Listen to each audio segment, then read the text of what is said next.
We're going to talk about agency relationships. See, a lot of this stuff is again, reminders for you guys, okay? Thanks for, I'm sorry. Did I do anything? I didn't send you anything. All right, we're going to talk about agency relationship. It's like a review of everything we've been doing, disclosure duties, conduct of business, and prohibited activities. All right. Got to remember some of this stuff. What is agency? Let me know what agency is, or agency relationship. What is it?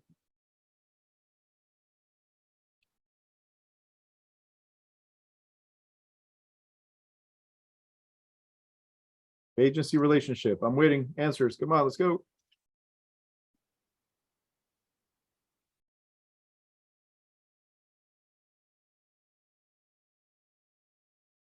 It's the relationship between the client and agent. Okay, who's the client?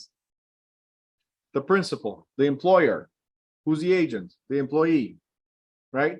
So if we're an agent, we owe duties, right? So if you work for the buyer, just like for the seller, you must put their interest above yours. These are the fiduciary duties. Yes. I must be honest with the seller if I'm representing the buyer.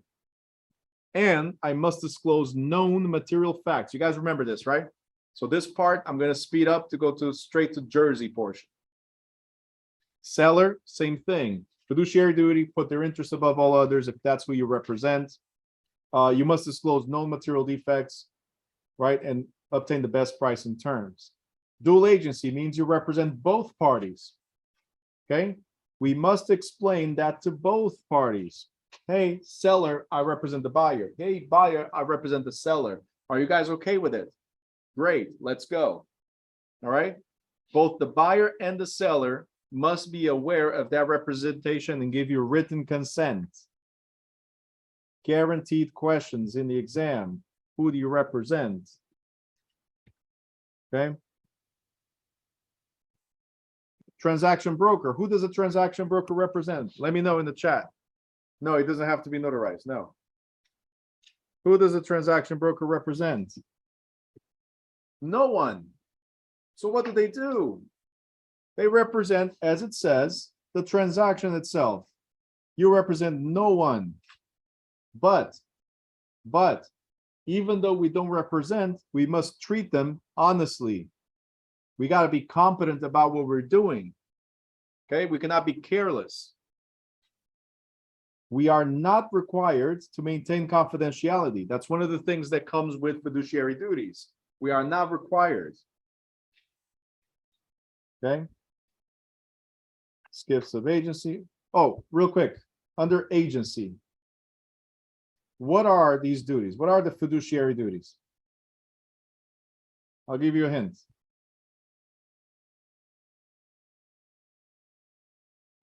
Cold AC. Loyalty, care. What else? All right, so we got care, we have loyalty, accounting, disclosure, obedience. There's one missing. Confidentiality. Awesome. Cold AC, so care, obedience, loyalty, disclosure, accounting, and confidentiality. Very good. You getting confused with something else? All right. Agency disclosure. You guys know we have to disclose to them what are our duties and what they can expect from us, right? We have to disclose our duties and what the client or customer can expect from us. Yes? You guys know this? Please say yes, because we had a whole chapter on this. Great. New Jersey, all the states have some type of form or brochure to disclose this. New Jersey has one that's called Consumer Information Statement, or CIS for short. I don't know if you guys remember, I mentioned this a bunch of times when we were doing the agency chapter. I said Consumer Information Statement. Okay. We are required to provide it to all prospective principals. Prospective, that means they're not our client yet. They're not our customer yet. So we have to provide this up front. Okay. And the CIS discloses, if there's a question in the exam that asks you, what document discloses the type of agency and associated duties? What document discloses that? It's called Consumer Information Statement. Just saying, it might be a question in the school or the state exam. Now, when must you disclose? When? At the first substantive contact and prior to financial or motivational discussions. Okay? So Sal calls me up and says, Bruno, I want to buy a house. Actually, I want to buy a 4-family. I'm like, great, that's awesome. Let me show you the 4 families available on the market right now. Can I do that? He called me up, says, Bruno, I want to buy a 4-family, and I start sending him 4 families. Can I do that? You're saying no, no, yes, yes, no, no, no, yes, yes, yes. Really, guys, those of you that said yes, what's wrong with you? I cannot do that until I disclose the CIS. Okay? So Sal calls me up and says, Bruno, I want to buy a 4-family. I'm like, hey, listen, Sal, listen. Before we go any further, I need to disclose to you how I could represent you or not, how the transaction would be handled, what you can expect from me before we move forward. Because anything you say can and will be used in the transaction if you don't have the right type of representation. You guys understand? Okay. So I have to tell you up front, because imagine Sal goes like, look, listen, I just won the Mega Millions. I got millions of dollars. I want to buy a $400,000 4-family. I show up at their house and I say, Mr. Seller, I would like to list I already know he got the money. I would like to list your property. And I got somebody to buy it right away. And you know what? Make it 500,000. But Sal only wants to buy up to 400. What am I going to do now? I don't represent him. He already told me how much money he got and what he wants to buy. All I got to do now is be loyal to the seller, because I got into a listing agreement, loyal to the seller, and tell Sal, hey, Sal, market is tough, but this 4-family, amazing. 500K. You see what I'm saying? So Sal must know what to expect from me, from you. That's what the CIS is for. It's not a contract, it's a disclosure that tells us the seller or the buyer or the landlord or the tenant what to expect from us depending on our capacity, how we are going to work with them. Okay. So if the first contact is over the phone, Sal, I got to disclose over the phone. Now it's a lot to disclose. So Sal, what I would do, very simply, and the best thing you guys can ever do, this is sales 101. What I would do is say, Sal, that's awesome. There's a lot of information we got to go through, and I want to make sure you understand. Over the phone is a little difficult to go over everything. Plus, if I'm seeing properties, especially the way the market is, if I'm seeing properties and sending them to you and you don't get it right away for some reason, goes to your spam or whatever, right? We might lose that deal. So I prefer to have you here with me. And if we find your dream house while we're going over the properties, we can call and schedule right away. You see what I'm saying? Was that invasive? Did I like force him to come to me? No, but I did 2 things. I gave myself an opportunity to be prepared to go over the CIS versus over the phone, because it's a lot of info. They're going to have to sign anyway. As soon as I see them, they have to acknowledge they received it, right? So might as well get them to the office.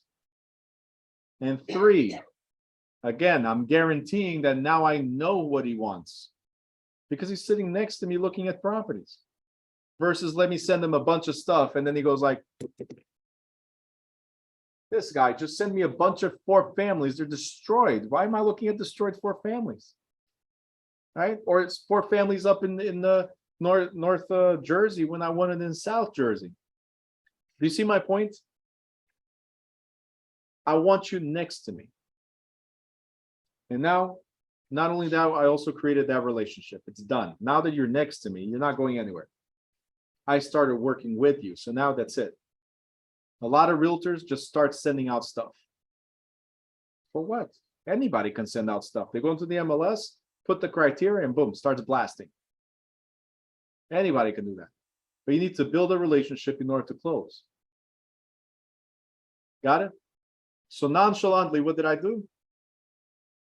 Get him to close with me, even before I show the property. Got it? Okay. I must complete and keep the CIS for 6 years. And we can review that at New Jersey Realtor website. Agency creation. How do we create an agency? By contractual agreement.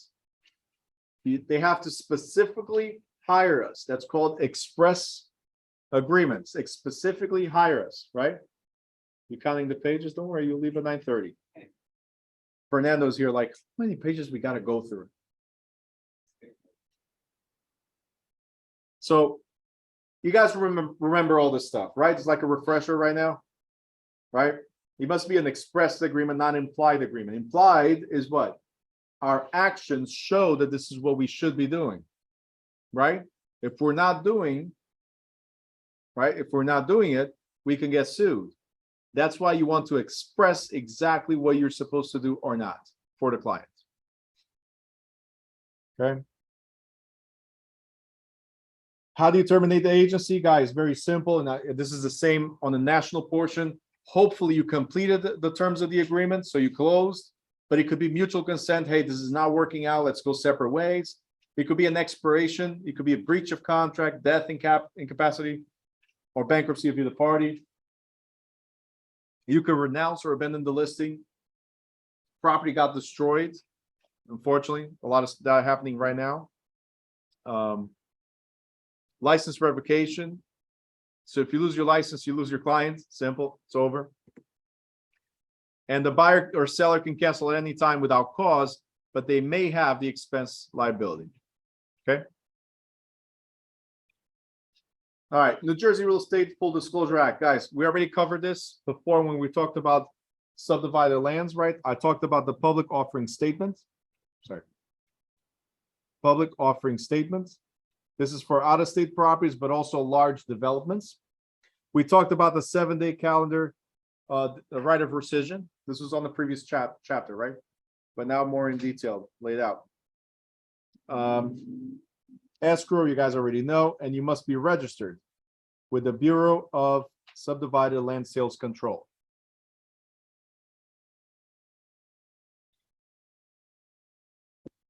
Make sure you're on camera.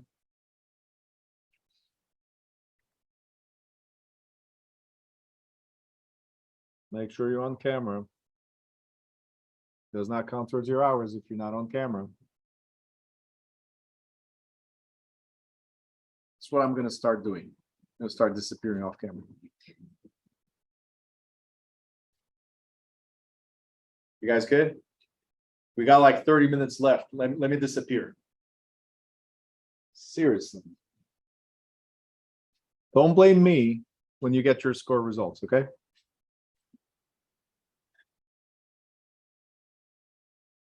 Milton, I was not talking about you, but okay. If what does that say? If the shoe fits? But it wasn't about you. All right. Nadia, I'm already a ghost even on camera. All right, material facts. Material facts. Right here. What are material facts? It's anything that significantly affects the transaction. Anything that significantly affects the transaction. Our job, very important. Again, this part is review and we have to go over it. Our job is to uncover all material information that could affect the transaction. Physical conditions, Mr. and Mrs. Seller, is there anything wrong with the property? Tell me everything.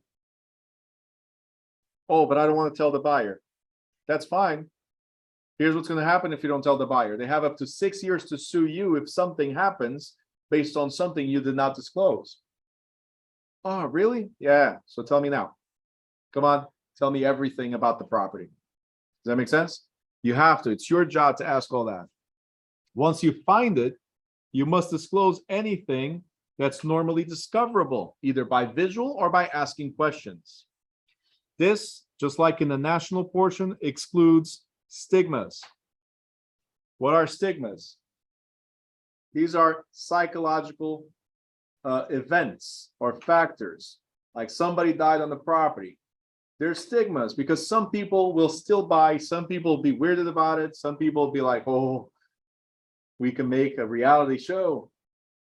And they go like 4 hours or 5 hours filming a white dot, which is dust, going around. And they say, oh, the guys, did you hear that? Yeah, it's called wind and the cracks and all that stuff, the shifting of the earth. You walking, making noise so people can pay to be on this show and stuff. Anyway, all right. I'm not saying ghosts don't exist. I'm proof, I'm here. But it's considered a stigma. Everybody has a different perception. Material facts are things that affect everybody the same way. If a roof has a leak, do we all get affected the same way? Of course we do. It's water coming into the house, all right? Sellers, likewise, they have to disclose latent defects. So things that the seller know that might be found out later on could affect, I just said it could affect the seller. So it's called latent defect, right? But we also must tell the seller, hey, the buyer, do you guys remember this? The buyer lost their job, so they might not be able to qualify for this. What do you want to do? We have to advise the seller that they might not be able to qualify because they lost their job. Okay, disclosure duties owed to the seller. Guys, if I'm going too fast, let me know, but this stuff is just a review. The state specific, I stop and I point out, okay? Disclosure duties owed to the seller. We have to do a timely agency disclosure to customers. We got to give the buyers the CIS, whether certificate of occupancy is needed, because from town to township, the requirements are different. If you guys remember that. Material facts regarding the buyer's ability to transact, I just said that. So do they have the money or are they approved? It is our job to exercise due diligence and figure out all the property facts. We just talked about it as well. It's our right to disclose that to the buyers as well. The buyer's agent has a duty to investigate and disclose buyer's financial qualifications as well as property defects. And you should encourage the buyer to obtain an inspection. Or, I also told you what happened with my brother, right? Yeah, just why do an inspection? Come on, the sewer line is fine. And here you go, $30,000 later, because of all the sewage backup the day right after the closing. Because he didn't move in the first day. He went there the second day. Not the day of the closing, he went the day right after. All right. This is a New Jersey rule. Some states have it as well. Off-site conditions. Real quick, what does it mean to be off-site?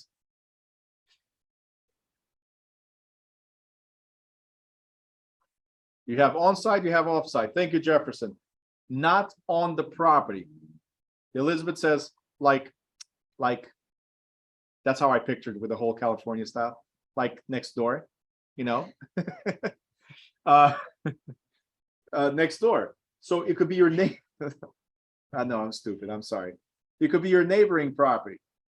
So if there's a gas station with a leak or there's a oil leak on the property next door that could affect your property, anything close to your property that could affect your property is an off-site condition. If you, the agent, is aware of an off-site condition that could affect the property, you must disclose it, okay? For instance, hazard discharge sites, transformer substations, high voltage lines, underground gas lines, sanitary landfills, airport safety zones, wastewater treatment facilities. These could be toxic, Okay, some of these could be toxic or a noise nuisance, like the airport, for instance. But this only applies to new construction. In fact, you must disclose the availability of offsite disclosures list prior to contracting, and you have 5 days cancellation. So when you tell the buyer that there's an offsite condition that could affect the property, the buyer has 5 days from the disclosure to cancel the contracts. Oh, okay. Yeah, that's that. No, I don't want to live here. If that's the case, right? You got 5 days to do it. If it's a resale, okay, property, they must also receive the noticeability, but sorry, change this.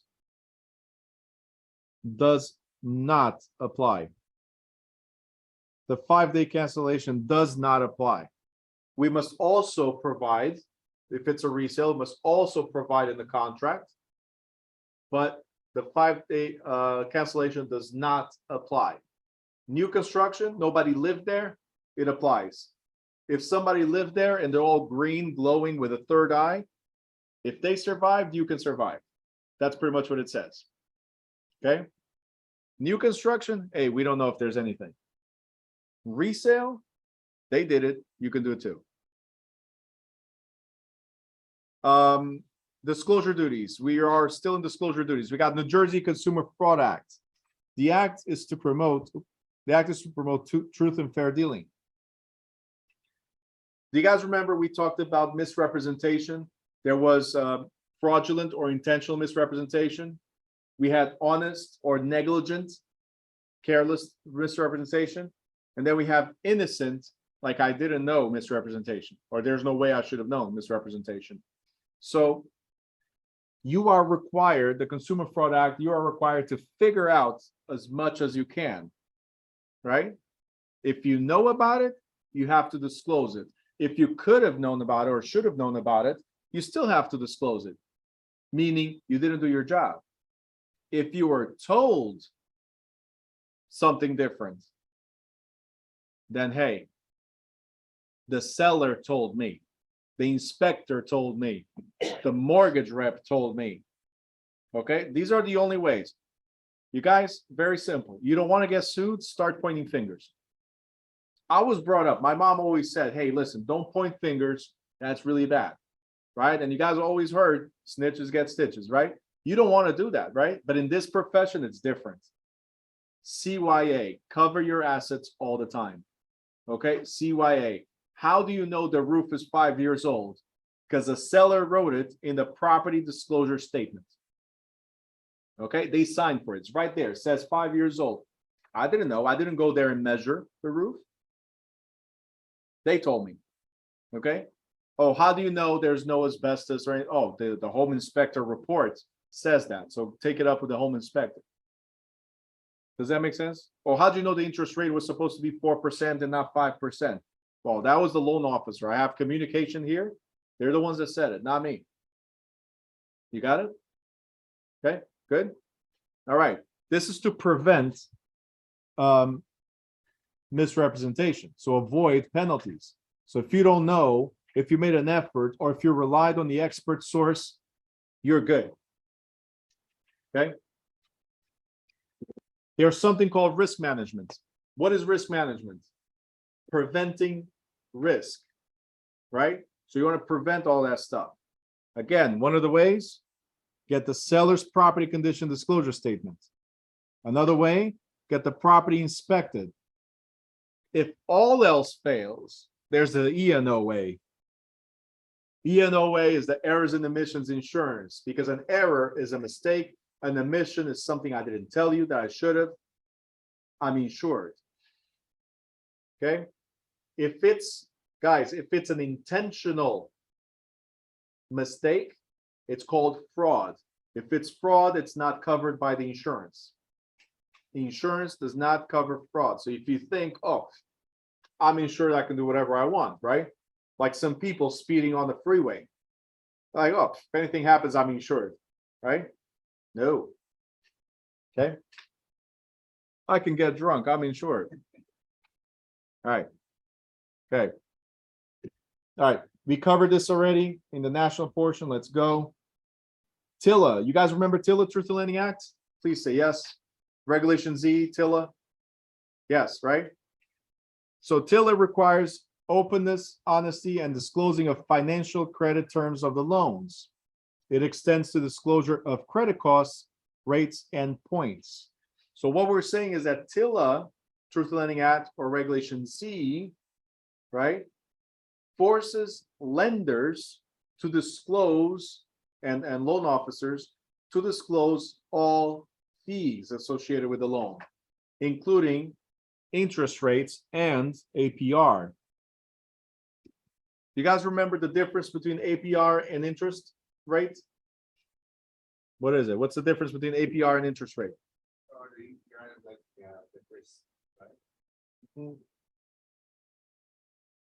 Nope. What is APR? Annual percentage rate. There's interest rate, there's annual percentage rate. Thank you. APR includes other fees. So interest rate is what the bank's charging you for the loan, but for lending money. But if they service your loan, if they have to have an escrow account open for payment of taxes and insurance, if they have to employ a company to provide the payment for taxes and insurance, right? Whatever other situations might be that they charge for, they add on to the annual interest rate, and it becomes the annual percentage rate. That's the true cost of financing. APR is the true cost of financing. Why do we need to know this? Wells Fargo could charge you 5% interest rate. Bank of America could charge you 5% interest rate. This is the pure interest or basic interest. Is there a difference between them? Of course there is. It's called APR. At Wells Fargo, the APR could be 519%. At Bank of America, the APR could be 524%. Even though the interest rate was exactly the same, APR is different from bank to bank. You guys understand? The charges are different from loan to loan. Okay? APR is different. All right. All right, I just said all this. Conduct of business. Residential rental referral agencies. You know, as realtors or salespeople, we can help somebody rent as well, right? Not just buy and sell, right? If we help somebody rent, we must have a contract with them that discloses, a written contract that discloses what are we going to do? What services are we going to provide? For how long? How much you're going to pay? And are we going to refund anything? So I could tell you guys, hey, I'm going to represent you in finding an apartment, but there's a $75 application fee. Okay? $75 application fee. Non-refundable. See, now it's up to you to know if you want to move forward or not with the non-refundable fee. Most people already know there's an application fee regardless. So refundable or not refundable, just run it through, run my credit. I just want to know what it is, okay? So make sure you're on camera, please, participating. So I have to disclose, the only thing I have to disclose is that if it is refundable or not. Okay, that's it. So refundable policy. I must have permission, this is common sense. I must have permission to bring tenants. You cannot just say, hey, Fernando, come with me, we're gonna knock on this door and you're gonna rent this place. No. We gotta knock on the door and say, hey, Mr. Landlord or Mrs. Landlord, are you looking to list your rental on the market? If so, great, I can help you and I have potential tenants that are interested in a property like yours. If they say yes, now you can drag Fernando over and say, hey, you're renting this place. But you got to have permission. That's common sense. One of the things we have to do is always check on our listings and advertisements. Always check on listings and advertisements. This is specific to Jersey.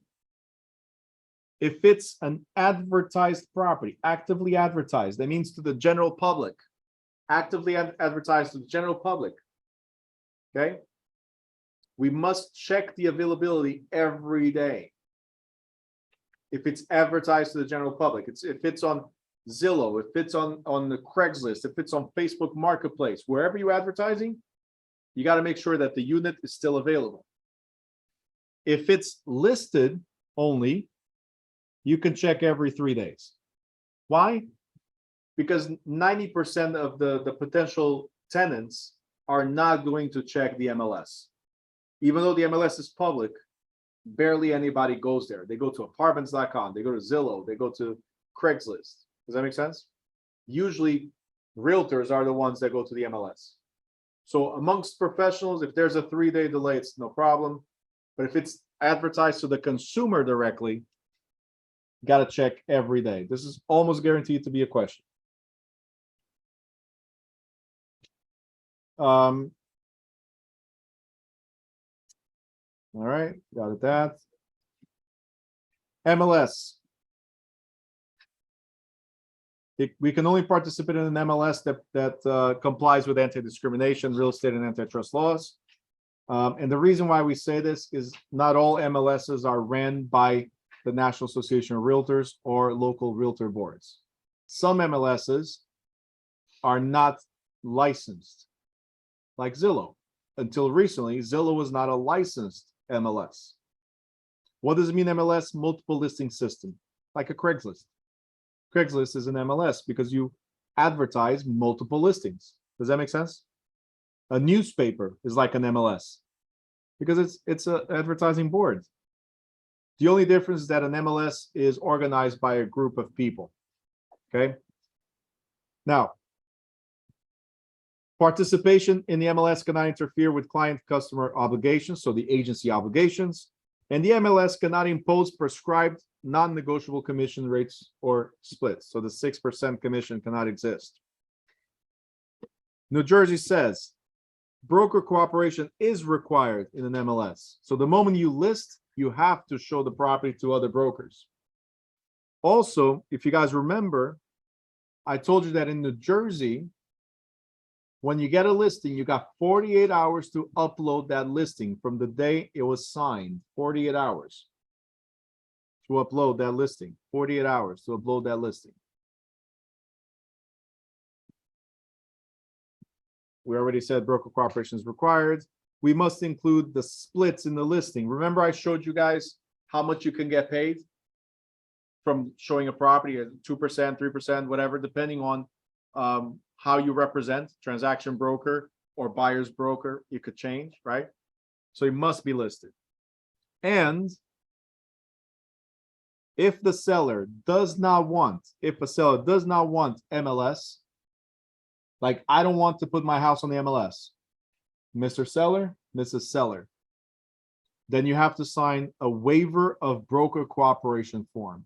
You have to sign a form that says, I understand that not putting my property on the MLS would cause a lesser exposure.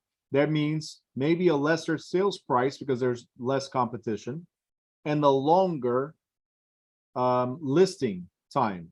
I might not close at all. Okay, not that the MLS guarantees a closing, but if you have a higher exposure, there's a higher possibility of closing. So they have to sign this, that they're fully aware that it will take longer and they might get less for the property. You guys good so far? Final run, last 10 minutes. You guys good? All right.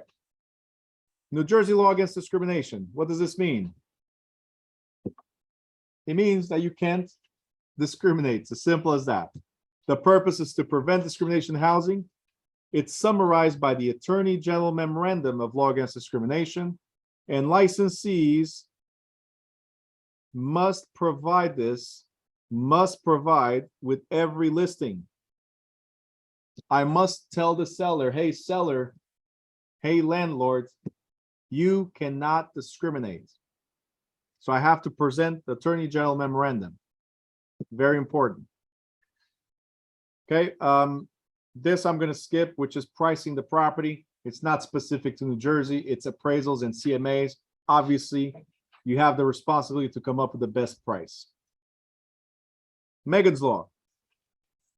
I did talk about, did you just say yes? No, I said that, yes. Oh, the way it sounds like, yes, Megan's Law. I'm No, like, what? that's on the- All right, it is on the test. It's about sex offenders. That's why I was a little weirded out, Alexis. Oh, They were like, sorry, no, yes. no, please. All right. That cold is really affecting you, huh? Megan's Law, it's sex offenders. Pay attention, licensees are not required to disclose. What we are required to disclose is where the registry is located. So in the state of New Jersey, you have the state police website, okay, njsp.org. Okay, that's it. That's all we're required to do. And you know what? It's in the contract anyway. It's in the purchase contract, the rental contract. There has to be a clause there, right there. A clause that talks about this registry. Okay, simple. Next, license law violations, real quick. What you cannot do, this is under Title 45 of New Jersey statutes, statutes of administration. It's the Title 45, 15-17, and it says making false promises or misrepresentations. That's common sense. Engaging in dual agency without consent. That's common sense. We already know by now. Mishandling the trust funds. That's commingling. Incompetent or dishonest practices. We got that. We covered all that today, didn't we? Failure to provide transaction document copies. Failure to include termination date in the listing. Selling real estate through a lottery or contest. Didn't we just cover everything here? We went over all this, right? Compensating an unlicensed party, my assistant. No. Receiving money from somebody else that's not the broker. No. Commingling. Commingling funds. Failure to disclose interest held in the transacted property. Like, hey, it's my cousin selling the property. Hey, it's my church selling the property. Hey, I'm a realtor and the owner of the property. Have to disclose. Failure to disclose license status when buying a property. Violating leasing laws and rules, rental agency rule violations. Failure to give commission notifications when required, like, hey, I just canceled my license, 5 days. Acting as a broker is a violation, clear violation. Remember I said about the team?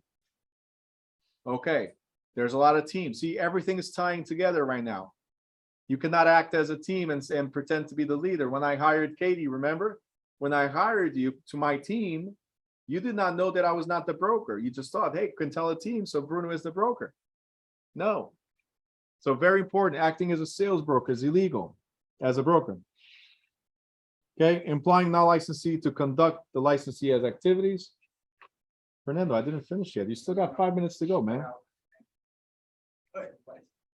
I swear to God, like 10 minutes to go, he starts packing. I'm like, you know what? We're staying here until midnight now. Guys, you're going to blame Fernando for it. He'll never show up again. Seriously. Discriminating or steering. I think you guys know what this is. Steering, blockbusting. We went over this, right? Unauthorized practice of law. You cannot pretend to be a lawyer and interpret the contract and explain to a client. You can say, hey, fill in the blanks. It says name of the seller. So what name do we put there? The seller's name. That's as much as we can do. Signing net listings. Guys, what is a net listing? Let me know. You were saying it before. You talked about net listing before. What is a net listing? No, wait, that's, isn't this? No. Oh, now I'm really getting confused. We have open listing, exclusive agency listing, exclusive right to sell listing, and we have net listing. It's illegal, yes. It's when you get a percentage of the sales price above the property. No, it's when you get everything above the net that the seller wants. It's not a percentage. It's everything above. Okay, so Michelle, how much you want for your property? Oh, 200,000. Great. I think I can get you the 200,000. Would it be okay if my commission is anything that I can get above that? I'll work hard to get my commission. Property sold and $200,000 to your pocket. Look at that. That's a net listing. Was that in the seller's best interest? Well, if the property sold for 400,000, it was definitely not in the seller's best interest because I just made 200,000 on something that was not mine. You got it? So that's why net listing is illegal. Interfering in another broker's listing. This happens all the time. All the time. It's listed, right? So Elvira, it's your property right there. It's listed. And you listed it with let's see, you listed it with Sal, right? You know, I already said Sal. You listed it with Samaya. Samaya, you're the listing agent. But I know Elvira. I've known her for a couple of years. So you know what? Don't worry, right? My buyer, Zavi, don't worry. I know her. We'll go around, right? And here I am interfering in the business, right? Because Samaya is the listing agent, but here I am talking to the client directly, right? And saying, hey, here's what you can do. You can cancel that. That's about to expire. Just cancel it, Elvira, right? I got the buyer right here. We've known each other for years. Let's make this happen. All right. What happened to Samaya's commission?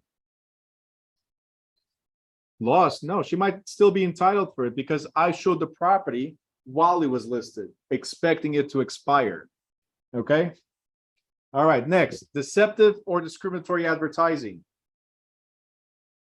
We can't say we cannot do any deceptive or discriminatory advertising. That's common sense, right? Penalties.